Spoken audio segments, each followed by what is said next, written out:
Pai, nós estamos diante de Ti, nossa vida é Tua.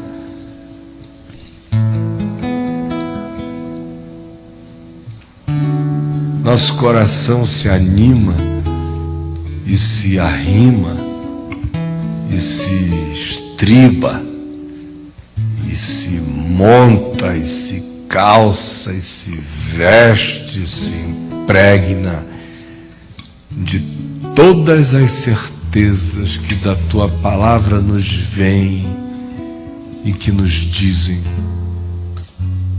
que Tu estás conosco, que nós somos Teus, de que a nossa vida está sob Tua graça,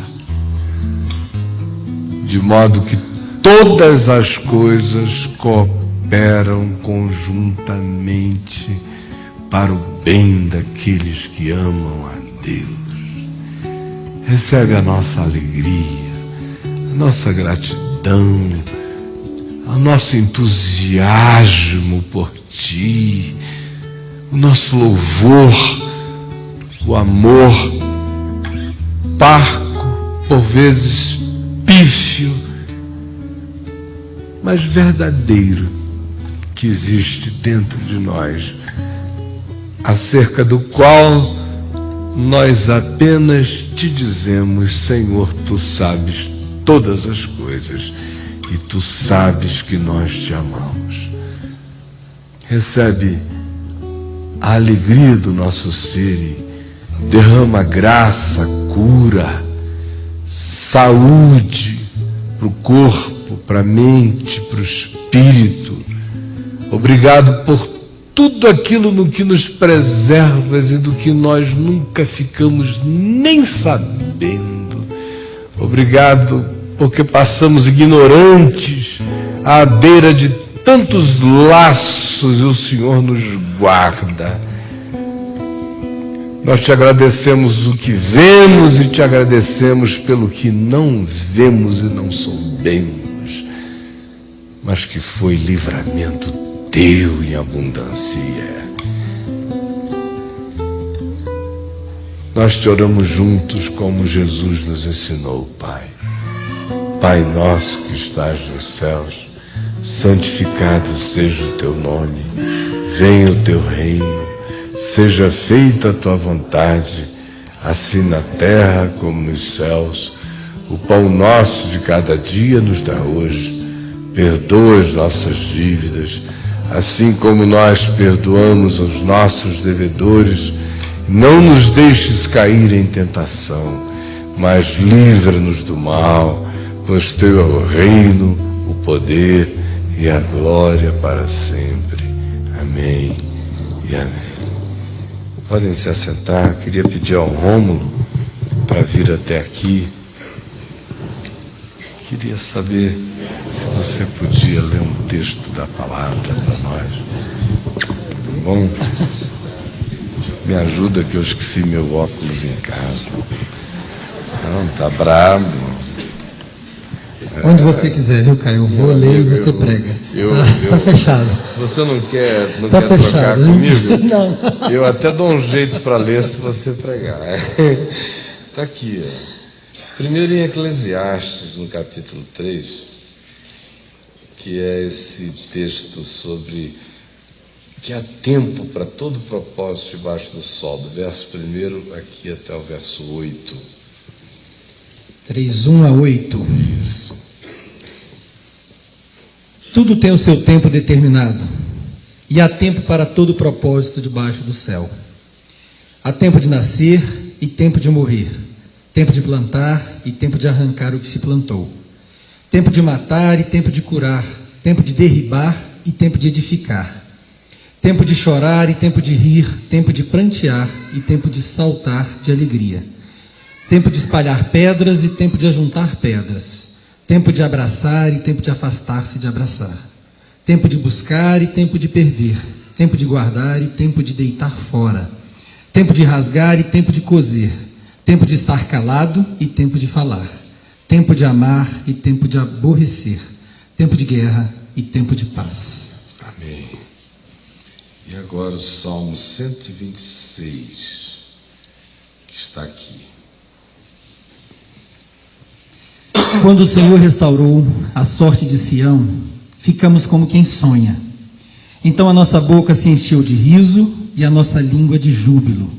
Então entre as nações se dizia: grandes coisas o Senhor tem feito por eles. Com efeito, grandes coisas fez o Senhor por nós. Por isso estamos alegres. Restaura, Senhor, a nossa sorte, como as torrentes no Neguebe. Os que com lágrimas semeiam, com júbilo ceifarão. Quem sai andando e chorando enquanto semeia, voltará com júbilo, trazendo seus feixes. Amém. Amém. Obrigadão, meu amigo. Obrigado. Eu não sei se vocês perceberam, mas essas duas porções que nós lemos da Escritura, elas falam basicamente a mesma coisa. Eclesiastes, no capítulo 3, do verso 1 ao verso 8, nos fala desses ciclos, nos diz aquilo que, em outras palavras, eu tenho dito muitas vezes, tentando construir uma imagem.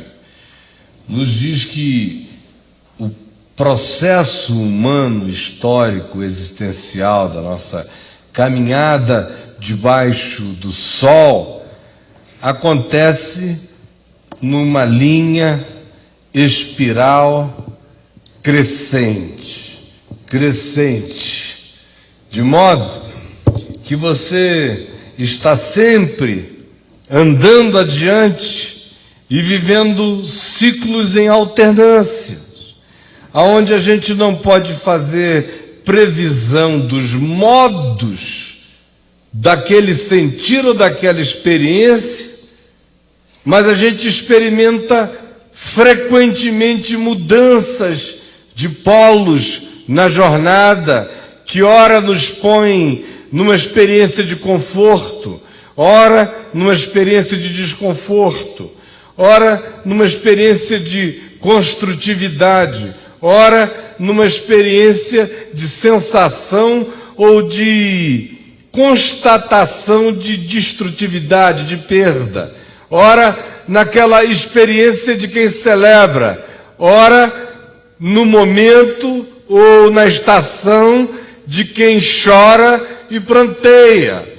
ora se está semeando com paciência, sem ver resultados, abrindo sulcos no chão, colocando sementes, adubando, molhando, esperando, aguardando, vendo, com toda perseverança, até o dia em que aquela semente se abre, cresce, e haverá o dia em que subitamente cairão tantos frutos, e haverá tantos cachos, ou haverá tantas manifestações do fruto daquela espera, caindo de súbito, que o coração que semeou com paciência, agora ceifa com extrema alegria. E esse é o processo que cada um de nós vive. Nenhum de nós tem o poder de evitar esse processo. Mesmo que a gente tivesse todo o poder de nos isolarmos, de nos fecharmos, de nos colocarmos num bunker de proteções, com todos os filtros que a gente quisesse, ainda assim a gente não foge desse processo, porque ele nos é intrínseco, ele faz parte de algo que está em nós, muito mais do que fora de nós. É por isso que você vê um filme como Gattaca, que coloca o mundo lá na frente, o mundo hermético, o mundo ascético, um mundo sem micróbios, um mundo sem calamidades, um mundo sob controle, uma ficção cinza uniformizada. Mas mesmo assim, existe ali alguém vivendo dentro de si uma vontade completamente louca de ir para o espaço, literalmente, e não tem tamanho, porque aquele era um mundo totalmente matematizado, de modo que até para se candidatar para qualquer coisa, o indivíduo tinha que ter um determinado gabarito de altura, peso, saúde, todos os elementos de quase perfeição. E o rapaz que tem esse sonho resolve fazer uma troca com o outro que tinha as qualificações, mas tinha perdido a possibilidade de ir por causa de uma doença que não era ainda por eles lá detectada, mas que iria ser. E aí eles fazem uma troca de identidade e o moço agrega prótese à perna, corta os ossos para poder ficar não sei de que altura além do seu tamanho original. Alguém aqui viu essa história, esse filme? Até lá naquele mundo, por mais protegidos que as coisas estejam, o processo interior não cessa. De modo que se você se colocasse sob todas as proteções, ainda assim, na sala mais cinza, no lugar mais protegido e mais fechado, nos ambientes do interior do coração, as alternâncias haveriam de ser essas. Às vezes a gente fica apenas impressionado com o que o Eclesiastes diz no capítulo 3, é tempo de nascer, tempo de morrer. Ninguém foge dessa constatação. Eu nasci, eu vou morrer. Você nasceu, você vai morrer. A gente está vendo isso todo dia. É tempo de plantar, mas às vezes é tempo de arrancar o que se plantou. É difícil, Abessa, arrancar o que se plantou. É muito difícil. Mas há horas que você tem que dizer, não, isso aqui não cabe mais aqui. Isso aqui está tirando força e energia do chão. Eu plantei, foi útil, agora está trabalhando contra o todo, contra a vida. Dói arrancar o que se plantou, mas chega esse dia. Tem tempo de abraçar. Mas há tempos em que a sabedoria manda você parar de abraçar. Porque abraçar vai significar a legitimação de uma doença, vai significar ungir fraternalmente com um toque que deveria ter significado, mas está sendo leviano. Uma determinada situação que demanda é a gravidade de quem olha com amor, mas se afasta de abraçar. Tem tempo para tudo. Tem tempo de amar. E tem até o tempo de aborrecer. De dizer, chega.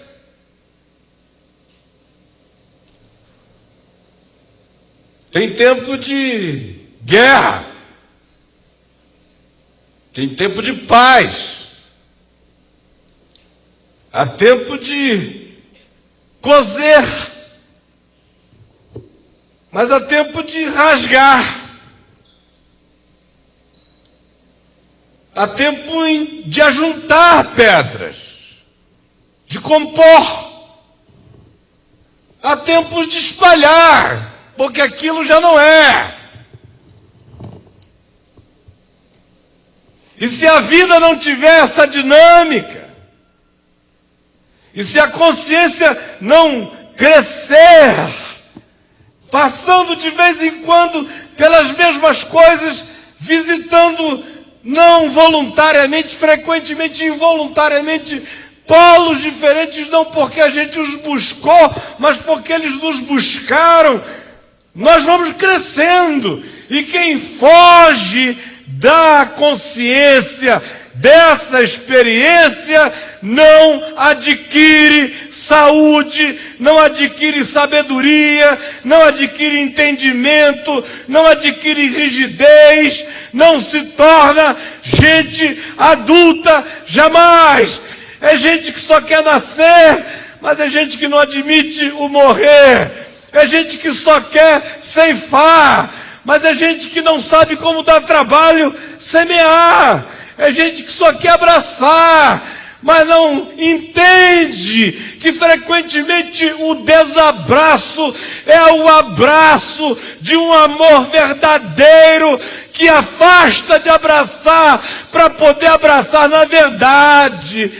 Tem gente que apenas quer aquilo que na vida nos chega como guloseima, como bônus, como o que nos internece de alegria e de conforto, sem saber que se a existência não tiver morrer, se a existência não tiver o semear, se a existência não tiver o arrancar, se a existência não tiver o afastar-se de abraçar, se a existência não tiver a coragem do enfrentamento, da guerra, do olhar no olho, se a existência não tiver o tempo de botar o pé e derrubar, ninguém se torna um ser maduro, adulto, verdadeiro, rijo e pronto para tudo, para batizar os próximos que nascerem, para sepultar os que estiverem morrendo, porque a vida é assim.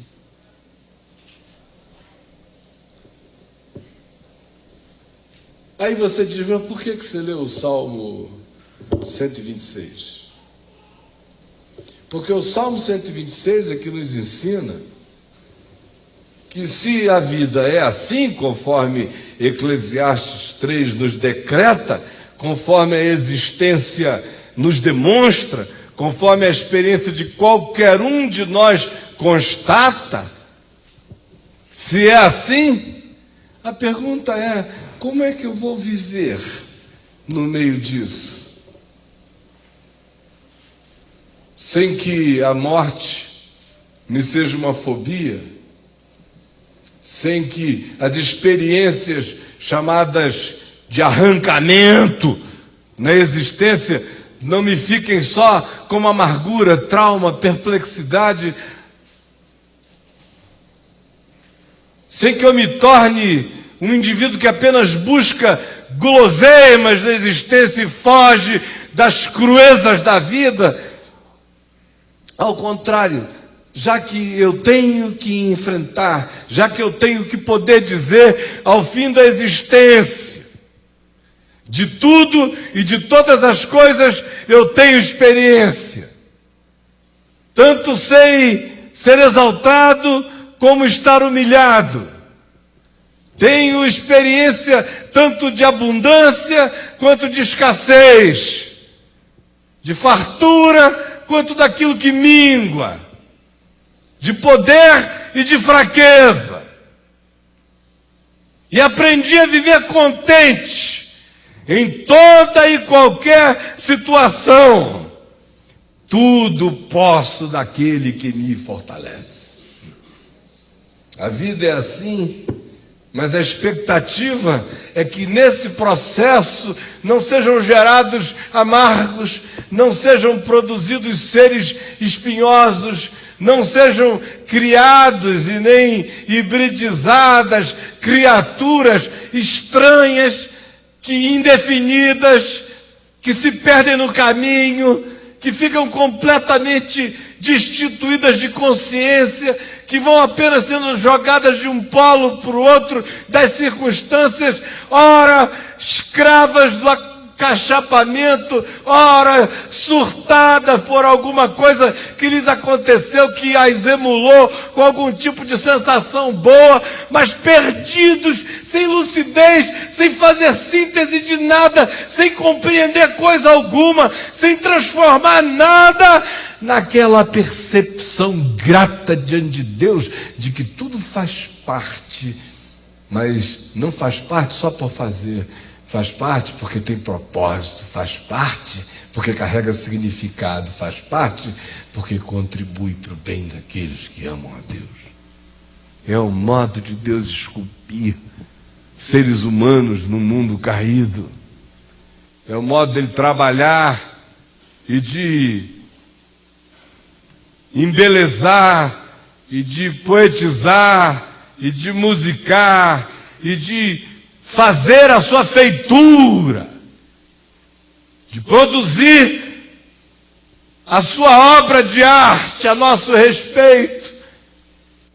pegando essa natureza ambivalente, ambígua, às vezes polivalente, às vezes totalmente fragmentada, e de trabalhá-la, e de rejuntá-la, e de espremê-la, e de amassá-la, e de molhá-la, e de mudá-la, e de transmudá-la, até o ponto em que ela se transforme um elemento mutante na mão de Deus.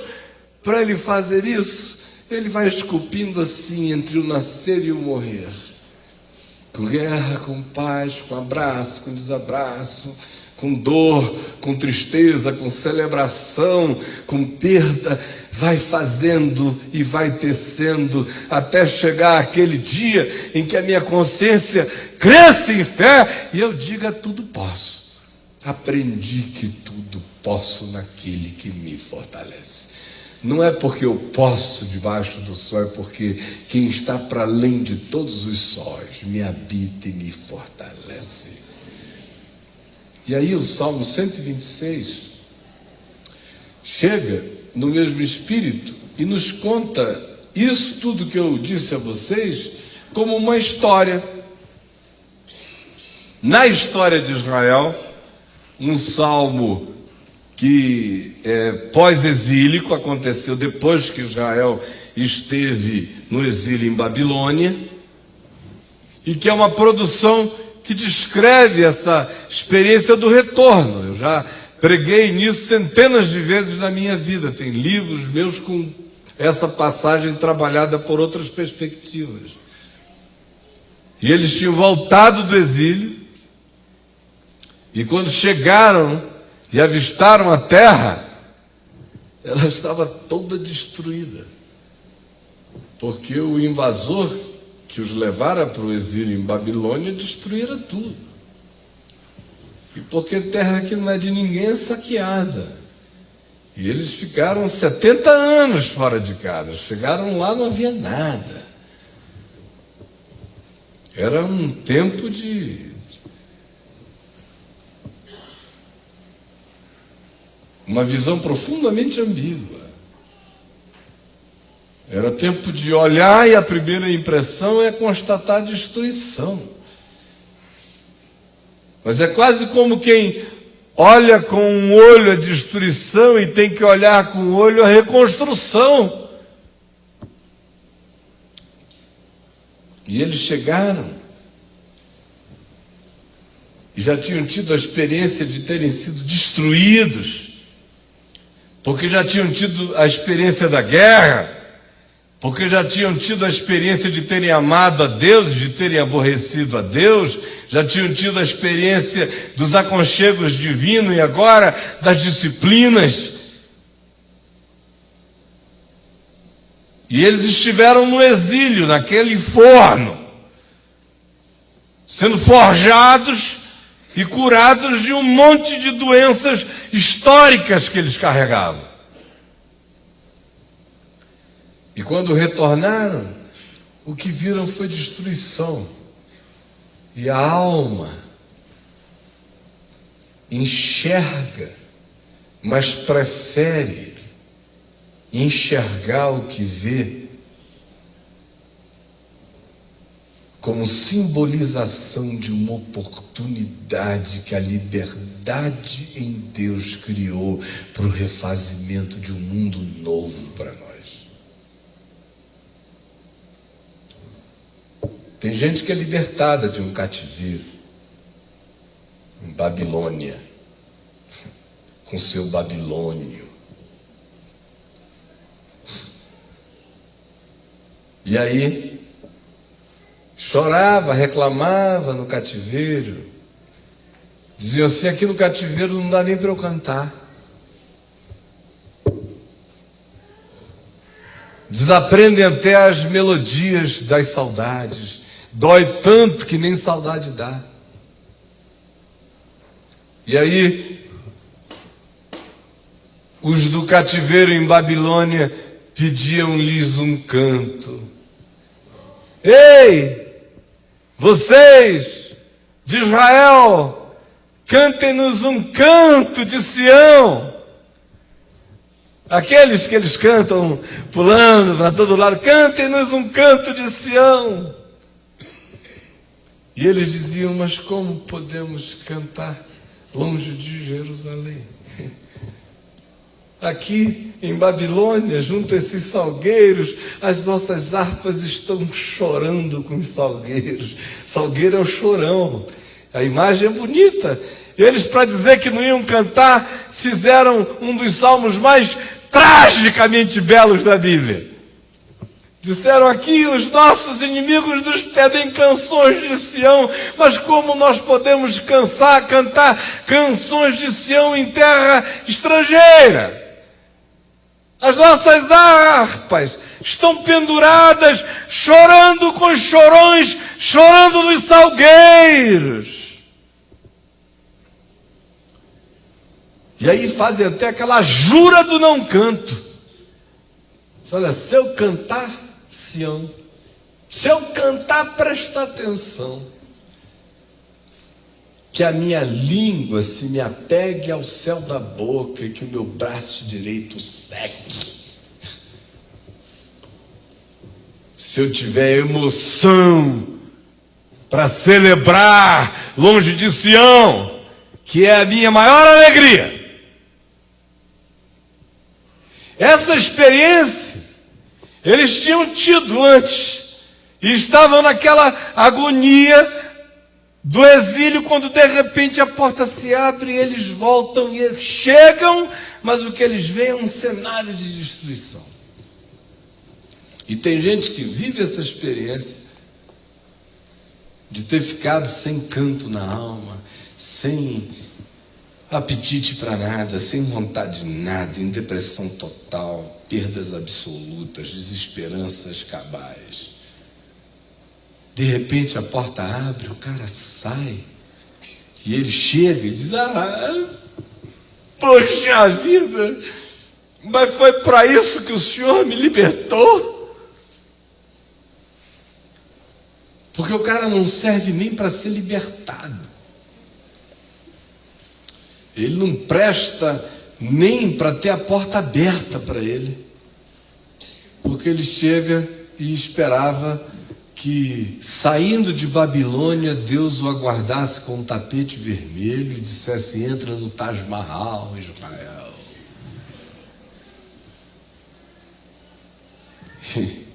E o coração de muitos vivem dessas fantasias constantes. Parece que Deus está em estado de débito permanente para com eles. Eles de fato querem um trato desse nível, como se na vida e andando na fé eles estivessem poupados das calamidades, porque é isso que se ensina, criando seres imbecis despreparados para a existência como ela é, e sem espírito de gratidão. Salmo 126 diz: olha, o mundo é assim, a gente vive a experiência de apanhar e de frequentemente experimentar livramento, mas nós não somos libertos para a perfeição, nós somos libertos para o recomeço. E aí, quando o Senhor restaurou a sorte de Sião, nós ficamos como quem sonha. Mesmo que diante de mim só haja ruínas, eu vou fazer fogueira nas ruínas à noite, vou convidar os amigos para o luau, vamos fazer amor nas ruínas à noite, vamos fazer vigílias nas ruínas à noite, vamos fazer salmos de Sião nas ruínas de Sião, porque nós estamos de volta. Quando o Senhor restaurou a sorte de Sião, nós ficamos como quem sonha. Então a nossa boca se encheu de riso, a nossa língua de júbilo. Então entre as nações se dizia: grandes coisas fez o Senhor por eles. Com efeito, grandes coisas fez o Senhor por nós. Por isso estamos alegres. Essa é a constatação. Porque se você não tiver espírito de gratidão para constatar a graça da libertação, não importa em que chão, não importa em que cenário, eu livre, tenho o mundo inteiro, eu preso, tenha qualquer mundo fora de minha prisão, eu não tenho mundo algum, de modo que a consciência da fé me ensina que a grande dádiva não é o que eu herdo, a grande dádiva é a libertação, é a liberdade. Não importa em que chão. E se eu não tiver essa gratidão, eu não sirvo nem para ser liberto. Tem gente que vai experimentando libertação de Deus, mas o coração é tão amargo, é tão descontente, é tão infantil, é tão idiotado, foi tão viciado numa câmara de um mundo inexistente, onde não tem nascimento e nem morte, onde não tem saúde e doença, um mundo onde os polos não se encontram, e aí ficam abobalhados quando os polos começam a se encontrar e sanduichar você, e você tem que ter experiência de todas as coisas e aprender contentamento, sobretudo. Mas se não tivesse olhado a gratidão, não vai conseguir nem discernir a libertação. Mas uma vez que a gente discerne, a gente não pode ficar sentado sobre as ruínas, acampando e fazendo noite das bruxas para o resto da vida. Tomando caldinho verde, no inverno nas ruínas. Essa mente olha para o ciclo da vida e sabe que um dia houve tempo de construir, houve já o tempo de derribar, haverá a estação de reconstruir. Por isso, restaura, Senhor, a nossa sorte, como as torrentes no Negueb. E ele evoca uma imagem maravilhosa que quem conhece Israel e já esteve no inverno, ou na época das chuvas, quando o deserto do Negueb é visitado por chuvas torrenciais e do dia para a noite surgem rios invernais que eles chamam de vads, que cruzam o deserto e o alagam e o irrigam. E 2, 3 dias depois você vê aquele deserto cheio de florezinhas coloridas e lindas. E a imagem que ele está usando é essa, olha, restaura a nossa sorte como as torrentes no Negueb. Ele está pedindo uma força especial. Ele diz, olha, vai dar um trabalho horroroso, mas se houver uma graça tua, até o deserto, quando vem chuva, quando as torrentes da tua misericórdia se derramam, até o Negueb se transforma em jardim rápido. Restaura sim, dá-nos a graça dessa velocidade nisto. Essa é a esperança da mente, essa é a vontade, esse é o ânimo, esse é o entusiasmo, essa é a fé, esse é o cenário, esse é o milagre, essa é a expectativa. Mas de um outro lado, o que ele diz, bota o pé dele muito no chão da terra. Porque se de um lado ele diz, restaura a nossa sorte como as torrentes do Negueb, ou seja, mesmo que esteja desértico, envia um dilúvio da tua graça, porque as sementes mortas ressuscitarão e haverá um cenário deslumbrante, com uma rapidez que nós não podemos nem imaginar. De um outro lado, ele olha para o chão e diz, os que com lágrimas semeiam, com júbilo ceifarão. Quem sai andando e chorando enquanto semeia, é quem volta com júbilo trazendo os seus feixes. Se eu não tivesse esses dois olhares, um que está sempre olhando para cima e sabendo que o Negueb pode virar um jardim, e um outro que sabe como a existência é, e se dispõe a um dia depois do outro colocar uma semente e fazer a irrigação que Israel acabou ensinando o mundo a fazer, que é essa de gota a gota. Bota a semente aqui, chora em cima, deixa aquela gotinha pingando ali, só em cima da sementinha. Israel está dizendo no Salmo 126 algo extraordinário. O que eles estão dizendo é: Senhor, nós estamos esperando chuva, graça. Mas enquanto isso vem, nós vamos semear semente. E nós vamos andando. E nós vamos chorando sobre ela, porque enquanto não chove, a gente vai umedecê-la com a nossa emoção, com o nosso amor. Nós vamos andando e chorando enquanto a gente semeia. Nós vamos molhar esse chão com a umidade dos nossos afetos e do nosso trabalho e do nosso amor, porque nós sabemos que mesmo que não venham torrentes de cima, tu já puseste a graça da força em nós, de modo que quem vai andando e chorando enquanto semeia, irriga a semente boa que planta, e o caminho de volta é o de quem assiste o milagre. Enquanto você vai, é semente e é gota em cima dela, e a esperança de uma chuva que venha, mas você vai. Quando você volta com chuva, ou apenas e tão somente com a gota do amor sincero e perseverante, a promessa é uma só: a gente volta com júbilo, trazendo os nossos feixes. Agora, o processo acontece em alternâncias. E a sabedoria para a qual nós somos chamados, não importando que estação seja essa de hoje,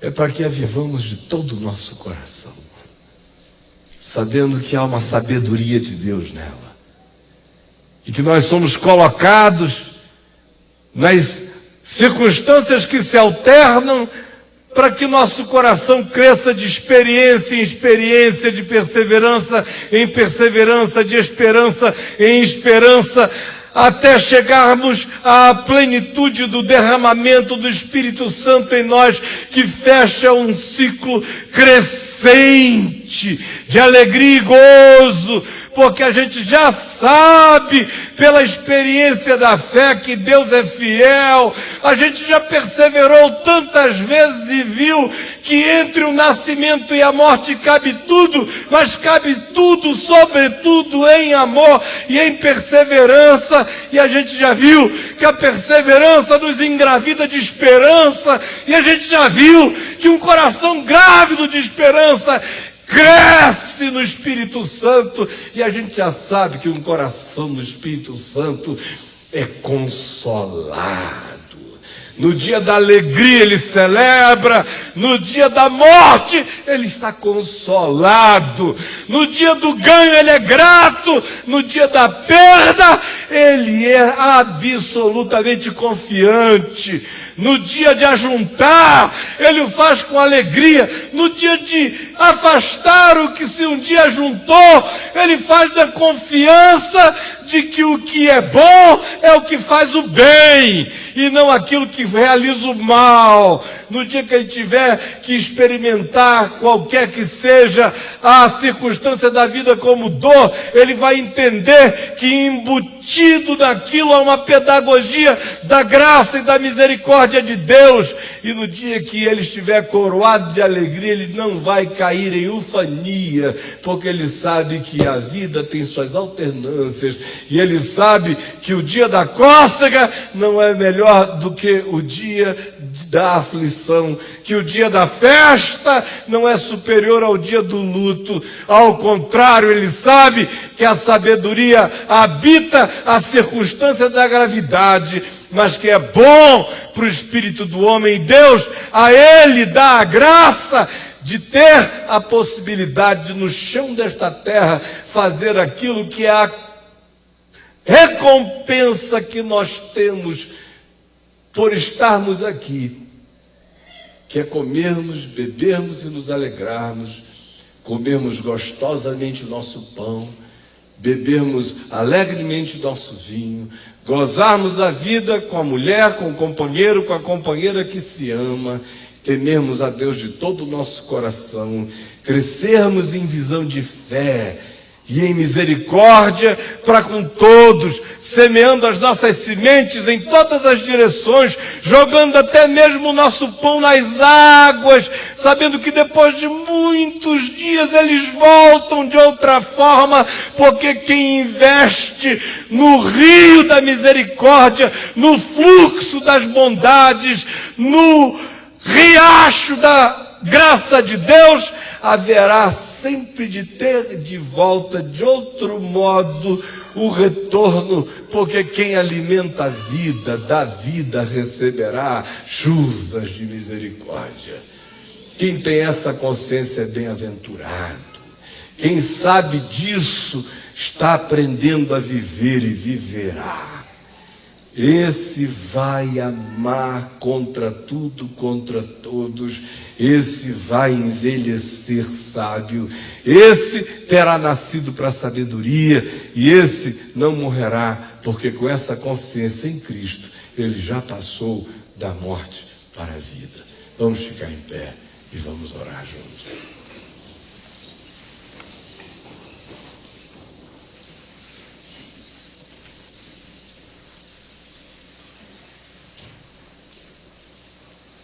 Paizinho, Paizinho querido,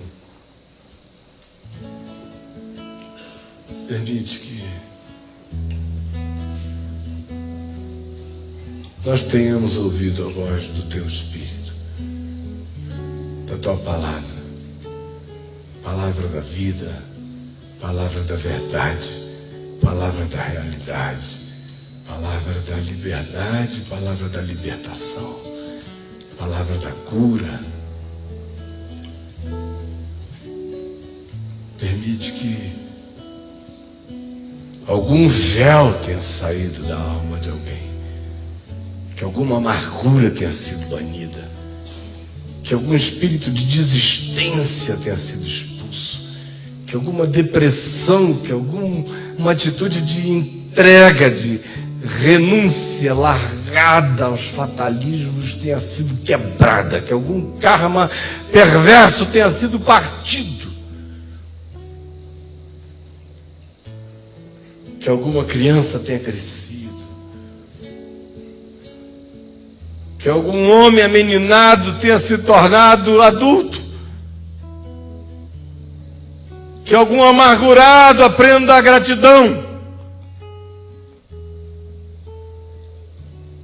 que algum impotente discerna que faz parte.